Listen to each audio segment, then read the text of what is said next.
నమస్తే. సోషల్ పోస్ట్‌కి స్వాగతం. నేను మీ Sandhya. YSRCP general secretary, spokesperson Karumuri Venkatareddy గారు మనతో ఉన్నారు. ఆయన అడిగి మరిన్ని వివరాలు తెలుసుకుందాం. వెంకటరెడ్డి గారు నమస్తే అండి. నమస్తే మేడం. అంటే ఎట్లా సాధ్యమవుతుంది వై నాట్ 175 అనేది? ఎందుకంటే విపక్షాలు చేస్తున్న ఆరోపణలు. ఏపీకి రాజధాని లేదు. ఇప్పటికి 3 రాజధానుల అంశం తెర మీద తీసుకొచ్చారు. పునాది రాయి పడ్డది లేదు. దానికి సంబంధించి ముందుకెళ్ళింది లేదు. రోడ్ల స్థితిగతులు బాలేవు. ఎక్కడ చూసినా దందాలే నడుస్తున్నాయి. వైఎస్ఆర్‌సీపీ అరాచకాలు నడుస్తున్నాయి.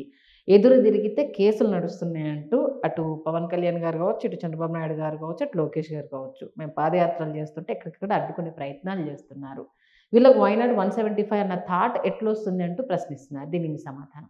ఒక మంచి స్టూడెంట్ ఎగ్జామ్ బాగా రాస్తే అతనికి 100కు 100 మార్కులు వస్తాయని కాన్ఫిడెన్స్ ఉన్నప్పుడు 100కు 100 వస్తున్నప్పుడు 175 ఎందుకురా? ఎవరో అపోజిషన్లో మాట్లాడతారు. ఇప్పుడు మేము మంచి చేస్తే అపోజిషన్ మమ్మల్ని మంచి చేసామని చెప్పిద్దా? చెప్తే వాళ్ళు వీక్ అవుతారు కదా. కానీ ఇండైరెక్ట్గా ఒప్పుకోవాల్సిందే. ఇప్పుడు మొన్నటిదాకా ఏమన్నారు, జగన్మోహన్ రెడ్డి గారి పరిపాలనలో సంక్షేమ పథకాలు అన్నీ ఎట్లా పడితే అలా పనిచేస్తున్నారు, దీనివల్ల శ్రీలంక అయిపోతుంది, వెనిజులా అయిపోతుంది అని చెప్పారు. ఇప్పుడు ఉల్టా ఏమంటున్నారు, ఇంతకంటే ఎక్కువ ఇస్తాం మేము అధికారంలోకి వస్తే అంటున్నారు. అంటే మా పరిపాలన బాగుందని ఒప్పుకున్నట్టే కదా. 2 రాజధాని లేదు అని అన్నారు. ఎందుకు లేదు రాజధాని? ప్రజెంట్ అమరావతి రాజధాని, దాంతోపాటు ఇంకో 2 పెట్టాలని నిర్ణయం తీసుకున్నాం. న్యాయస్థానాల్లో పెండింగ్ ఉంది. సో రాజధాని మీరున్నప్పుడు రాజధాని ఉంది అమరావతి. ఏంది మీకు నోట్లు వేశారా? చంద్రబాబు నాయుడు గారు ఏం చేశారని రాజధానికి? ఆ రోజు అమరావతి అనేది ఆంధ్రప్రదేశ్ రాష్ట్రానికి పెద్ద గుదిబండ పెట్టామన్నా వినకుండా అదే అమరావతి అని చెప్పి పోతే ఏమైందో చూశారు. మేము అన్ని ప్రాంతాలు సమానంగా ఉండాలి, హైదరాబాద్లో జరిగిన తప్పు ఆంధ్రప్రదేశ్లో అమరావతి రూపంలో జరగకూడదు అనేది ముఖ్యమంత్రిగా జగన్మోహన్ రెడ్డి గారి ఆలోచన. అందుకని 3 ప్రాంతాల్లో 3 సమానంగా అభివృద్ధి చేయాలంటే ఒక చోట సచివాలయం పెడదాం, ఇంకో చోట అసెంబ్లీ, ఇంకో చోట హైకోర్టు తీసుకొని వెళ్తూ 3 రాజధానులుగా చేయాలనేది మా ఆలోచన. దాని ప్రకారం మేము అధికారంలోకి వచ్చిన 6 నెలల్లోనే డెసిషన్ తీసుకున్నాం. మేమేదో ఎన్నికలు అయిపోయి మళ్ళీ ఎన్నికలు వస్తున్నప్పుడు తీసుకోవాలి. బట్ అది న్యాయస్థానాలకు వాళ్ళు వెళ్ళినప్పుడు కొంత పెండింగ్ ఉంది, అదొక అంశం. 2, వీళ్ళందరూ నేను ఒకటే సూటిగా అడుగుతున్నా, అరాచకం అంటున్నారు కదా. చెప్పులు తీసుకుందంతా నా డాషుల్లారా, పేకల బిసికి చంపేస్తా నా డాషుల్లారా అన్న పవన్ కళ్యాణ్ని నిజంగా మా ప్రభుత్వం అరాచక ప్రభుత్వం అయితే అదే అంకుశంలో రామిరెడ్డిని తరుముకుండా తీసుకెళ్లేవాళ్ళు కదా నిజంగా అరాచకం అయితే. అయినా కూడా ఈరోజు వచ్చి బహిరంగంగా మాట్లాడగలుగుతున్నారంటే మాది అరాచక ప్రభుత్వం కాదని అర్థం కదా. నిజంగా ఇప్పుడు మీరు అన్నట్టు పవన్ కళ్యాణ్ ఆ రేంజ్లో టచ్ చేసే సీన్ ఉందా అక్కడ? అరాచక ప్రభుత్వం అన్నారు కాబట్టి నేను చెప్తున్నా. అంటే ఒకళ్ళేమో ఒక రీజన్ ఉంది కదా, తన ఫ్యామిలీ గురించి, తన పెళ్లిళ్ళ గురించి, తన వ్యక్తిగత జీవితం గురించి పదే సీఎం వ్యక్తి లాంటి వ్యక్తుల నుంచి మొదలుకొని పార్టీలో ఉన్న అన్ని క్యాడర్ వ్యక్తులు ఒక వ్యక్తిని టార్గెట్ చేస్తూ అన్నప్పుడు ఓపిక నశించినప్పుడు సమాధానం ఇంకా ఇంతకు మించి చెప్పలేని స్థితి అన్నప్పుడు ఇంకా వస్తుంది కదా ఆ కోపం అనేది. ఇప్పుడు మీరు గూగుల్లోకి వెళ్ళండి, పవన్ కళ్యాణ్ అని కొట్టండి, దాంట్లో అతని లైఫ్ గురించి వస్తారు, పర్సనల్ లైఫ్ అని కొట్టండి. పవన్ కళ్యాణ్ నందిని పెళ్లి చేసుకున్నాడని, నందిని గారు కోర్టులో కేసు వేశారని, 14 మంది మీద చిరంజీవి గారితో పాటు వాళ్ళ కుటుంబంలో ఉన్న 14 మంది మీద కేసు పెట్టిందని.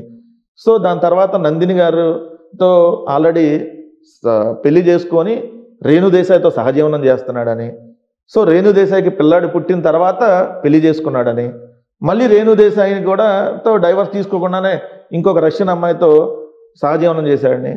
ఇవన్నీ మీరేంది, నేను చిన్నపిల్లని గూగుల్లోకి వెళ్తే వస్తాయి. అయ్యే కదా మేము చెప్పింది, కొత్తగా మేము చెప్పామా? పవన్ కళ్యాణ్ గురించి గూగుల్లో ఉన్న ఇన్ఫర్మేషనే కదా మేము కూడా చెప్పింది. దానికి వ్యక్తిగత జీవితం, ఆయన వ్యక్తిగత జీవితం కదా అది.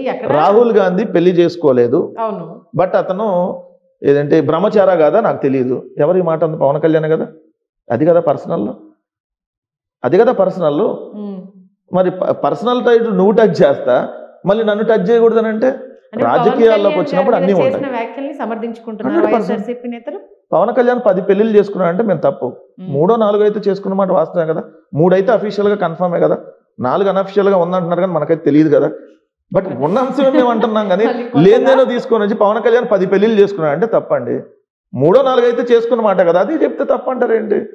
టచ్ చేయకూడదని అంటే నువ్వేమో పేకలు బిసి చంపుతానంటావు, చెప్పులు తీసుకుంది అంతా అంటావు, కాంగ్రెస్ పార్టీ వల్ల ఆ రోజు పంచలోటు తీస్తే అంతా అంటావు, ఒరే అరే అంటావు, జగన్ ఏకవచనంతో పిలుస్తానంటావు.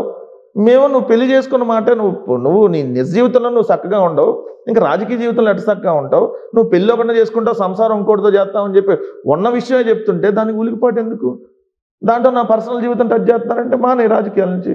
రాజకీయాల్లో ఉన్నప్పుడు అన్నీ వస్తాయి, దాన్ని టచ్ చేయకూడదని అంటే అన్నీ అంటే ఆ ఉంటాయి. విషయం కాకుండా ఇంకా ఆయన గురించి ఏం మాట్లాడడానికి లేదా? ఏమైనా ఆయన ఏమన్నా ఇప్పుడు సర్పంచ్కి ఎన్నికయ్యాడా, ఉమ్, ఏమన్నా వార్డు మెంబర్ ఏమన్నా అయ్యాడా, దాన్ని ఇంకా డిస్కస్ చేయడానికి పవన్ కళ్యాణ్ టాపిక్ ఏముంది? ఇదిగో పలానా చోట ఆయన సర్పంచ్గా ఎన్నికయ్యాడంటే డిస్కస్ చేద్దాం. అరే 2009లో అంటే 2009 ఎన్నికలప్పుడు రాజకీయాల్లోకి వచ్చావు. రాజశేఖర రెడ్డి గారు ఉన్నప్పుడు రాజకీయాల్లోకి వచ్చాడు. రాజశేఖర రెడ్డి గారు చనిపోయారు, జగన్మోహన్ రెడ్డి గారు కూడా ముఖ్యమంత్రి అయ్యారు. ఇప్పటికీ ఎమ్మెల్యే కాల. ఇంకేం దాని గురించి వేరే డిస్కషన్ ఏముంటుంది చెప్పండి. రాజశేఖర రెడ్డి గారు ముఖ్యమంత్రిగా ఉన్నప్పుడు రాజకీయాల్లోకి వచ్చిన పవన్ కళ్యాణ్, రాజశేఖర రెడ్డి గారు చనిపోయి వాళ్ళ అబ్బాయి జగన్మోహన్ రెడ్డి గారు ముఖ్యమంత్రి అయినా కూడా ఈయన ఎమ్మెల్యే కాల. ఇంక ఈయన గురించి మళ్ళీ మనం ఏం డిస్కస్ చేయాలి? అదేమంటే నేను అదంట ఇదంట ఏది పడితే అది చేస్తానంటే కుదరదు కదా అట్లా.